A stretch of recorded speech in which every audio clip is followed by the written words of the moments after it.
आज के समय में हम 10 अलग-अलग प्रोडक्टिविटी एप्स डाउनलोड करते हैं ताकि अपने टाइम को कंट्रोल कर सके। बिल्कुल। मतलब हर मीटिंग, हर डाइट, स्लीप साइकिल और यहाँ तक कि दिन भर में कितने कदम चले उस हर एक चीज का हिसाब रखते हैं। राइट, हर छोटी चीज ट्रैक होती है आजकल। हाँ, और हम मानते हैं कि अगर सब कुछ एक स्प्रेडशीट में फिट हो गया तो जिंदगी पूरी तरह से हमारे कंट्रोल में आ जाएगी। लेकिन ऐसा होता नहीं है ना? बिल्कुल नहीं। सच कहूं तो शायद ही कभी जिंदगी इतनी आउट ऑफ कंट्रोल महसूस हुई हो। जितना हम हालात को अपनी मुट्ठी में कस के बांधने की कोशिश करते हैं, वो रेत की तरह उतनी ही तेजी से उंगलियों के बीच से फिसल जाते हैं। हम थक जाते हैं, लेकिन ऐसा लगता है कि हम कहीं पहुंच ही नहीं रहे। और यही इंसान की सबसे बड़ी विडंबना है। हम हर चीज पर अपनी पकड़ बहुत मजबूत करना चाहते हैं, क्योंकि हमारी कंडीशनिंग ही ऐसी हुई है कि हमें लगता है कंट्रोल का मतलब है सुरक्षा। राइट, हमें लगता है कि कंट्रोल है, तुम सेफ है। एग्जैक्टली। हमें बचपन से सिखाया गया है कि अगर तुम हालात को फोर्स नहीं करोगे तो तुम पीछे रह जाओगे। लेकिन असलियत में वो ग्रिप, वो हर चीज को अपने हिसाब से चलाने की जिद ही हमारे स्ट्रेस और हमारी बेचैनी की सबसे बड़ी वजह है। हाँ, और आज हम इसी बेचैनी की तह तक जाने वाले हैं।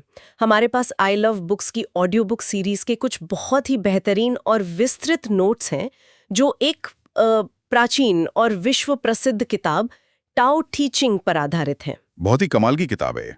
बिल्कुल। इस किताब को हजारों साल पहले चीनी दार्शनिक लाओ त्सू ने लिखा था, और आज की इस गहरी चर्चा में हम सिर्फ इस किताब के पन्ने नहीं पलटेंगे या बुलेट पॉइंट्स में समरी नहीं देंगे। हम इस फिलॉसफी के एक एक रेशे को खोलेंगे। हमारा मकसद ये समझना है कि क्या जीवन में सब कुछ कंट्रोल करने की जिद छोड़ देना ही असल में सबसे बड़ा लाइफ हैक हो सकता है। क्या बात है। मतलब क्या कुछ न करके भी सब कुछ हासिल किया जा सकता है? कि इस सवाल का जवाब किसी नई मॉडर्न मैनेजमेंट थियरी में नहीं, बल्कि हजारों साल पुराने दर्शन में छिपा है। राइट। ये कोई ऐसी टेक्निक नहीं है जहां आपको सुबह 4 बजे उठ के बर्फ के पानी से नहाना है या कुछ एक्सट्रीम करना है। थैंक गॉड, क्योंकि वो मुझसे तो नहीं होने वाला था ना, वो किसी से भी रोज रोज नहीं होता। ये जीवन को, प्रकृति को और खुद को देखने का एक बिल्कुल ही अलग नजरिया है। एक ऐसा नजरिया जो हमारी सारी बनी बनाई धारणाओं को पलट कर रख देता है। तो चलिए बिल्कुल शुरुआत से शुरू करते हैं। सबसे पहले तो उस इंसान को समझना जरूरी है जिसने ये सब लिखा। लाओ त्सू, जिनका असल मतलब ही ओल्ड मास्टर या पुराने गुरु होता है। नोट्स पढ़ने पर एक बात जो मुझे बहुत हैरान कर रही थी वो ये है कि ये कोई ऐसे गुरु नहीं थे जिन्हें स्टेज पर खड़े होकर भाषण देना पसंद था। बिल्कुल नहीं। या जिन्हें फॉलोअर्स की कोई फौज चाहिए थी। हाँ, वो शोहरत से इतनी दूर भागते थे कि जब वो समाज के शोर शराबे से थककर सब कुछ छोड़कर पहाड़ों की तरफ जा रहे थे तो उन्हें बॉर्डर पर एक गार्ड ने पहचान लिया। अच्छा। उस पहरेदार ने देख लिया कि ये कोई साधारण इंसान नहीं बल्कि बहुत बड़े ज्ञानी हैं। मतलब वो बिना किसी को बताए चुपचाप शहर से निकल रहे थे। हाँ, बिल्कुल गुपचुप तरीके से। और उस गार्ड ने जिद पकड़ ली कि जब तक आप अपना सारा ज्ञान, अपनी सारी समझ एक जगह लिखकर नहीं देंगे, मैं आपको ये बॉर्डर पार नहीं करने दूंगा। अरे वाह। उसी जबरदस्ती के नतीजे में टाओ टे चिंग लिखी गई। अगर वो गार्ड उन्हें ना रोकता तो शायद दुनिया को ये महान किताब कभी नहीं मिलती। सोचिए, जो इंसान खुद कह रहा है कि दुनिया को उसके हाल पर छोड़ दो, उससे जबरदस्ती एक किताब लिखवा ली गई। ये सबसे बड़े विडंबना है इस किताब की। सच में। लेकिन इस पूरी किताब का जो केंद्र है, जो सबसे मुख्य शब्द है, वो है टाओ। मैं जितना समझ पा रही हूं, इसका शाब्दिक अर्थ है रास्ता या मार्ग। हाँ, लेकिन जाहिर है ये कोई ईंट पत्थर से बनी सड़क तो नहीं है। तो असल में टाओ क्या है? देखिए, टाओ वो रास्ता नहीं है जिस पर हम अपने कदम रखते हैं। इसे आप पूरे ब्रह्मांड का एक प्राकृतिक नियम या एक इनविजिबल ऑपरेटिंग सिस्टम कह सकते हैं। एक ऑपरेटिंग सिस्टम। हाँ। एक बहुत ही साधारण सा उदाहरण लेते हैं। सूरज रोज सुबह उगता है, क्या वो कोई अलार्म लगाता है? नहीं। नदियां पहाड़ों से निकलकर समंदर तक का रास्ता तय करती हैं। क्या उनके पास कोई मास्टर प्लान या नेविगेशन ऐप होता है? बिल्कुल नहीं, वो बस बहती हैं। एग्जैक्टली। एक छोटा सा बीज मिट्टी के अंदर से फूटकर एक विशाल पेड़ बन जाता है। क्या वो पेड़ किसी स्ट्रेस से गुजरता है? नहीं, वो बस अपने स्वाभाविक रूप में मौजूद रहते हैं। यूनिवर्स का यही सहज और बिना रुकावट वाला जो फ्लो है, वही टाओ है। समझ रही हूँ। लेकिन लाओ त्सू की एक लाइन है जिसने मुझे सच में बहुत कंफ्यूज कर दिया। कौन सी लाइन? वो कहते हैं कि जिस टाओ को शब्दों में बांधा जा सके, वो असली टाओ नहीं है। अब ये थोड़ा अजीब है। कैसे? मतलब अगर कोई चीज इतनी अहम है कि वो पूरे ब्रह्मांड को चला रही है, तो हम उसे डिफाइन क्यों नहीं कर सकते? उसे शब्दों में क्यों नहीं बताया जा सकता? क्योंकि जैसे ही हम किसी चीज को शब्दों में पिरोते हैं, हम उसे एक डिब्बे में बंद कर देते हैं। इंसान की भाषा बहुत सीमित है। राइट। मान लीजिए कि आप प्यार के किसी बहुत गहरे एहसास को या किसी बहुत खुशी के पल को सिर्फ शब्दों में पूरी तरह समझाया जा सकता है? नहीं, वो तो फील ही किया जा सकता है। बिल्कुल। अगर आप किसी को बता रहे हैं कि कल रात का सूर्यास्त कितना खूबसूरत था, तो आपके शब्द उस असली खूबसूरती का महज एक हिस्सा ही बयां कर पाएंगे। उस सूर्यास्त को सिर्फ महसूस किया जा सकता है। उसी तरह टाओ कोई थ्योरी नहीं है जिसे रटा जा सके। ये एक अनुभव है। जब इंसान चीजों को लेबल करना, उन्हें सही या गलत के खानों में बांटना छोड़ देता है, तब वो उस फ्लो को महसूस कर पाता है। ओह, ये आज की दुनिया के लिए एक बहुत बड़ा कॉन्ट्रास्ट है।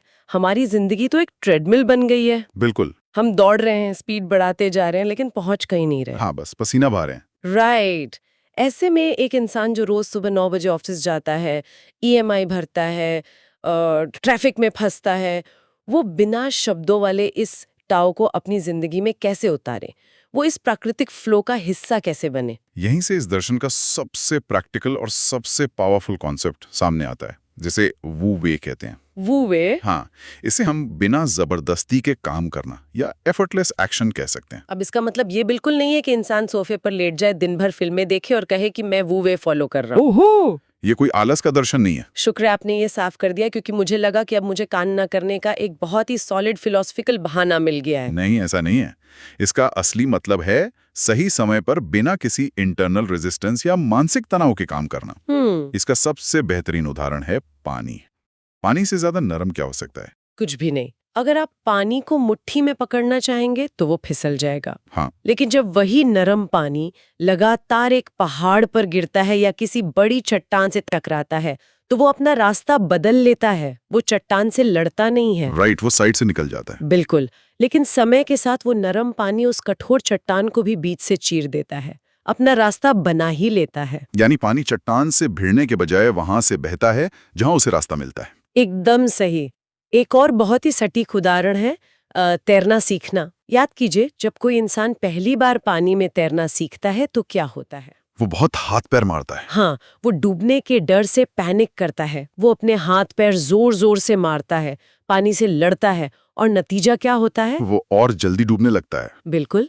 लेकिन जैसे ही वो इंसान रिलैक्स होता है, पानी के साथ लड़ना बंद करता है, तो पानी खुद ही उसके शरीर को ऊपर उठा लेता है। अरे वाह, यही वो वे है। जब हम हालात से लड़ना बंद करते हैं, तभी हम तैरना शुरू करते हैं। तैरने वाला उदाहरण बहुत ही शानदार है। लेकिन कॉर्पोरेट दुनिया या हमारे आज के कॉम्पिटिटिव माहौल की बात करें तो वहाँ का नजरिया बिल्कुल अलग है। हाँ, वो तो है। वहाँ तो अगर कोई इंसान नरम है या फ्लेक्सिबल है तो लोग उसे कमजोर समझ लेते हैं। वहाँ तो सिखाया जाता है कि अग्रेसिव बनो, अपना डोमिनेंस दिखाओ। अगर मैं किसी टॉक्सिक ऑफिस मीटिंग में पानी की तरह रिएक्ट करूं, तो क्या लोग मेरा फायदा नहीं उठाएंगे? क्या मुझे रौंद कर आगे नहीं बढ़ जाएंगे? अग्रेशन और गुस्से को ताकत समझने की बहुत बड़ी भूल करते हैं। जो इंसान हमेशा अग्रेसिव रहता है, असल में वो अंदर से बहुत डरा हुआ होता है। अच्छा? आप प्रकृति को देखिए। जब कोई भारी तूफान आता है, तो एक बहुत बड़ा, कठोर और सीधा खड़ा ओक का पेड़ क्या करता है? वो तो अपनी जगह पर ही खड़ा रहता है। हाँ, वो हवा से लड़ता है, अपनी जगह पर अड़े रहने की कोशिश करता है, और अक्सर वो तेज हवा में जड़ से उखड़ जाता है या बीच से टूट जाता है। हाँ, जो जितना अकड़ता है वो उतना जल्दी टूटता है। बिल्कुल। लेकिन वहीं पर बांस का पेड़ देखिए या विलो ट्री देखिए। बांस तूफान आने पर जमीन तक झुक जाता है। वो हवा से पंगा नहीं लेता, उसे अपने ऊपर से गुजर जाने देता है, और जैसे ही तूफान खत्म होता है, वो वापस सीधा खड़ा हो जाता है। राइट। एक टॉक्सिक मीटिंग में भी यही डायनामिक काम करता है। जब कोई आपके ऊपर बिना वजह चिल्ला रहा हो और आप पलटकर चिल्लाने या सफाई देने के बजाय शांत रहें, तो वो सामने वाला और फ्रस्ट्रेट हो जाएगा। एग्जैक्टली। आप उस इंसान की एनर्जी को अपने अंदर लेने के बजाय उसे पास होने दें। वो इंसान चिल्ला चिल्ला कर अपनी ही एनर्जी खत्म कर लेगा। अंत में कंट्रोल आपके हाथ में आ जाएगा। आपका लचीलापन, आपकी अडेप्टेबिलिटी ही आपकी सबसे बड़ी ढाल है। जबरदस्ती के टकराव में इंसान सिर्फ अपना मानसिक संतुलन और अपनी एनर्जी बर्बाद करता है। ये बात एकदम सही है कि हम बेमतलब के टकराव में अपनी सारी ऊर्जा खत्म कर देते हैं। हाँ।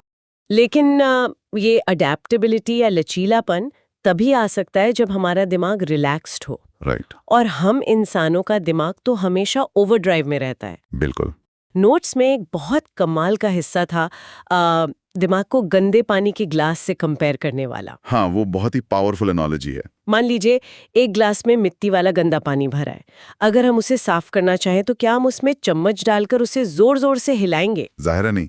ऐसा करने से तो ग्लास के तल में बैठी हुई मिट्टी भी ऊपर आ जाएगी और पानी पूरी तरह से कीचड़ बन जाएगा। एग्जैक्टली। और क्या हम ओवर थिंकिंग के नाम पर अपने दिमाग के साथ यही नहीं कर रहे हैं? बिल्कुल यही कर रहे हैं। हमें लगता है कि अगर हम एक ही प्रॉब्लम के बारे में 50 बार सोचेंगे, उसके हर बुरे से बुरे आउटकम का एनालिसिस करेंगे, तो ओह कोई जादुई सॉल्यूशन निकल आएगा।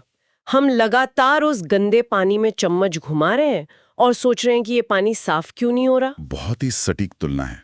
ये बिल्कुल ऐसा है जैसे आपके स्मार्टफोन में एक साथ 100 टैब्स खुले हों। अरे हाँ, बैकग्राउंड में इतनी सारी ऐप्स चल रही हैं कि फोन हैंग होने लगता है और बैटरी बहुत तेजी से ड्रेन होती है।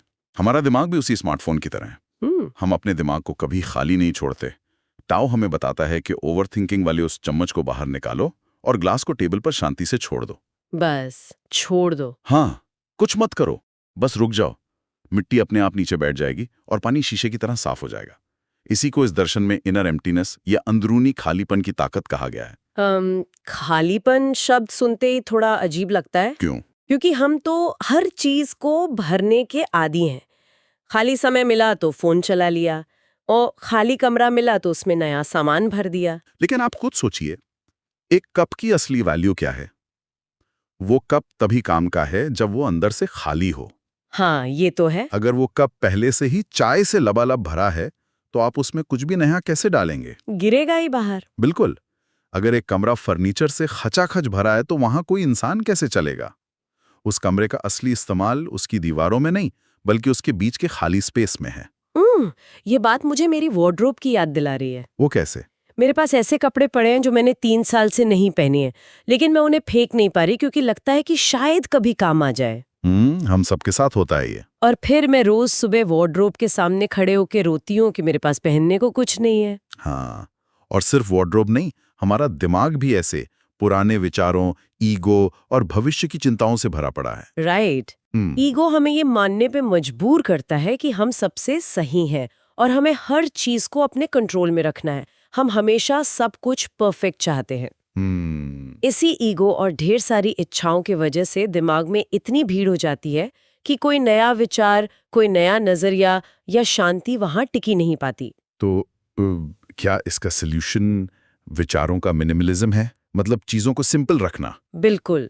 जब हम इस बात को गहराई से स्वीकार कर लेते हैं कि हम दुनिया की हर चीज, हर इंसान का बिहेवियर कंट्रोल नहीं कर सकते, तब हमारे अंदर एक गहरा खालीपन और एक अजीब सी शांति जन्म लेती है। हम वर्तमान में जीना शुरू करते हैं और बिना किसी डर के छोटे छोटे कदम उठा पाते हैं। हर चीज का ओवर एनालिसिस बंद हो जाता है। मान लेते हैं कि किसी इंसान ने अपना ईगो साइड में रख दिया और उसका दिमाग शांत हो गया। ठीक है। तो उसके बाद क्या? क्या उस इंसान का सारा एम्बिशन खत्म हो जाता है? नहीं, ऐसा नहीं है। मतलब अगर मुझे किसी चीज की फिक्री नहीं है, मैं एकदम रिलैक्स हूँ, तो मैं सुबह उठ के मेहनत क्यों करूंगी? शांति और प्रैक्टिकल सर्वाइवल के बीच बैलेंस कैसे बनेगा? यहीं पर जीवन के सबसे गहरे और खूबसूरत सिद्धांत यिन यांग की एंट्री होती है।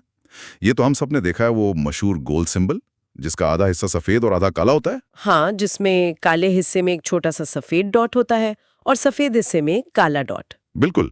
ये सिंबल हमें बताता है कि यूनिवर्स में कोई भी चीज एक तरफा नहीं होती। हम इंसान हमेशा चीजों को अच्छे और बुरे के दो अलग अलग बक्सों में बंद कर देते हैं। राइट, हम लेबल लगा देते हैं। हाँ, हम चाहते हैं कि जिंदगी में सिर्फ दिन ही दिन हो, रात कभी ना आए, सिर्फ खुशियां मिलें, दुख का साया भी ना पड़े। लेकिन यिन यांग कहता है कि ये विपरीत चीजें एक दूसरे की दुश्मन नहीं है, बल्कि ये एक दूसरे को पूरा करती हैं। मतलब अगर हमें दुख का अनुभव ही ना हो तो हमें खुशी की असली कीमत कभी पता ही नहीं चलेगी। बिल्कुल सही।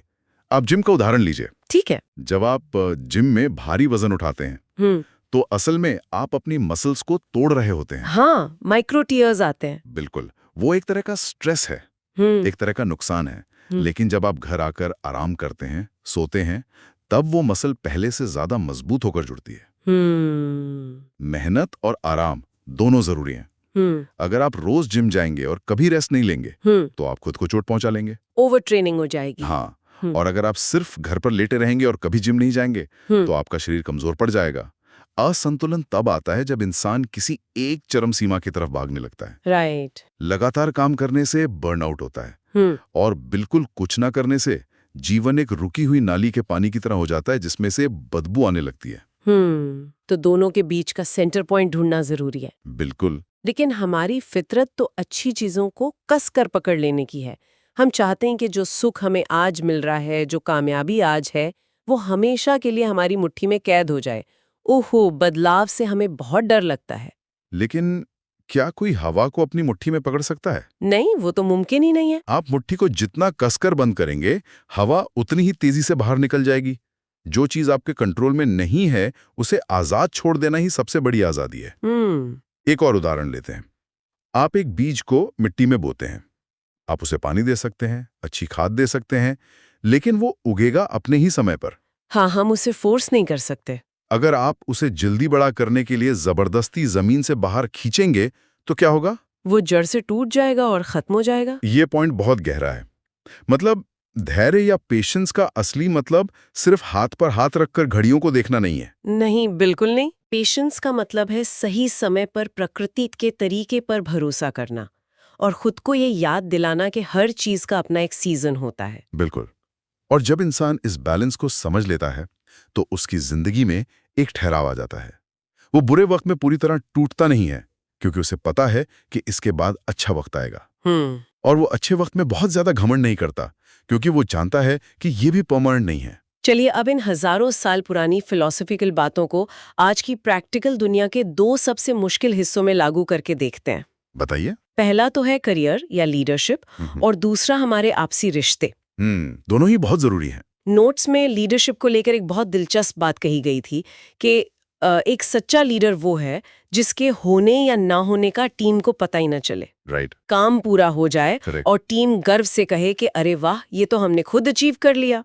इसे क्वाइट लीडरशिप या बिना दिखावे का नेतृत्व कहा गया है। हाँ। लेकिन क्या सच में आज की दिखावे वाली दुनिया में ये पॉसिबल है?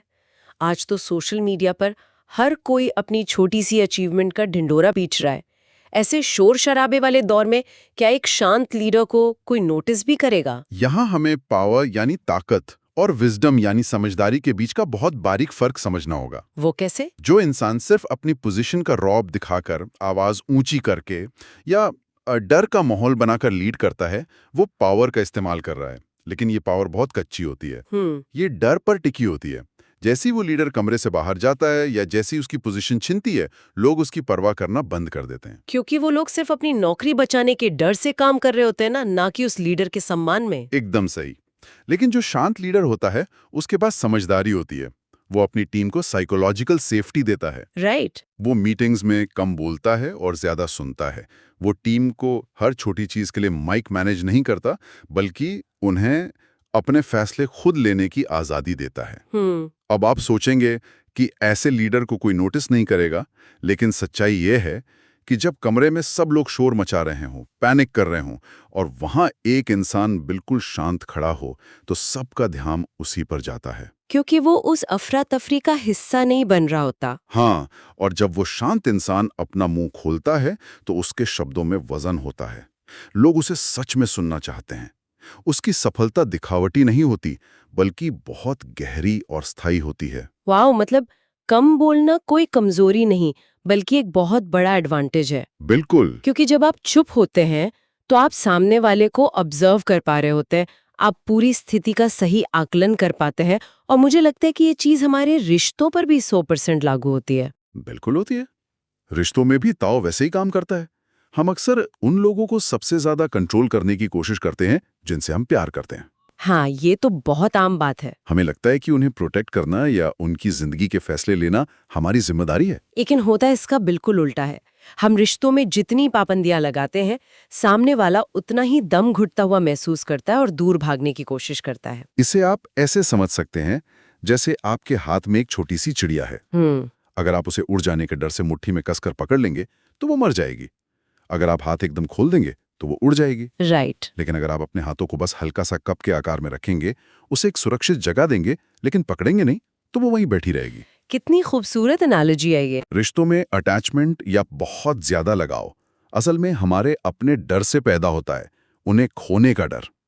ताओ हमें सिखाता है कि प्यार करो, उनकी परवाह करो, लेकिन उन्हें बांधो मत। उन्हें अपना स्पेस दो। हाँ, जब आप किसी को पूरी तरह से आजाद छोड़ देते हैं और फिर भी वो अपनी मर्जी से आपके पास रहता है, तो वो रिश्ता सबसे असली और मजबूत होता है। तो अगर इन सारी बातों, इन सारे शानदार उदाहरणों को एक जगह समेटा जाए, तो एक बात बिल्कुल शीशे की तरह साफ हो जाती है वो क्या? कि जिंदगी कोई जंग का मैदान नहीं है जहां हमें रोज सुबह हथियार लेकर लड़ना है और हर चीज को हराना है। हमें बस बहना सीखना है। बाहर का जो शोर है, जो हर वक्त कुछ बड़ा अचीव करने का प्रेशर है, उसे कम करके अपने अंदर की शांति को खोजना है। और ये समझना भी उतना ही जरूरी है कि ये बदलाव रातों रात नहीं आते। जो लोग हमेशा अपनी लंबी टू डू लिस्ट्स को चेक करने में लगे रहते हैं, जिन्हें हर चीज की फ्यूचर प्लानिंग करने की आदत है, उन्हें बस रोजमर्रा की जिंदगी में छोटी छोटी शुरुआत करनी है। जैसे कि क्या? जैसे जब किसी बात पे बहुत तेज गुस्सा आए, तो रिएक्ट करने से पहले सिर्फ एक पल के लिए रुकना। जब कोई बोल रहा हो तो सिर्फ अपना जवाब तैयार करने के लिए ना सुनना, बल्कि उसे सच में समझने के लिए सुनना। चीजों को फोर्स करने के बजाय उन्हें नेचुरली अनफोल्ड होने देना। यही वो छोटी छोटी बातें हैं जो हमें बिना किसी फोर्स के, बिना किसी एक्स्ट्रा एफर्ट के हमारी मंजिल तक ले जाती हैं। बिल्कुल सही। आज की इस बातचीत को खत्म करने से पहले मैं एक विचार आपके सामने रखना चाहती हूँ। जी। हम सबने अक्सर महसूस किया है कि जिंदगी एक बहती हुई बहुत बड़ी नदी की तरह है, लेकिन हम सब अपनी छोटी छोटी नावों में बैठकर उस नदी के बहाव की उल्टी दिशा में पूरी ताकत लगाकर चप्पू चला रहे हैं। हाँ, ये तो है। हमारे हाथों में छाले पड़ गए हैं, हम पसीने से तर हैं, स्ट्रेस में हैं, बस किसी तरह कंट्रोल अपने हाथ में रखना चाहते हैं। लेकिन जरा सोचिए, क्या हो अगर हम कुछ पल के लिए उस चप्पू को चलाना बंद कर दें? हमारी मेहनत के हमें वहां ले जाए जहां हमें सच में पहुंचना था। ये सच में एक ऐसा गहरा सवाल है जो हम सबको हर दिन खुद से पूछना चाहिए। बिल्कुल। तो आज के लिए अपनी जिंदगी की उस चप्पू को थोड़ी देर आराम दें, बस नाव में शांति से बैठें और उस प्रवाह को, उस टाव को महसूस करें।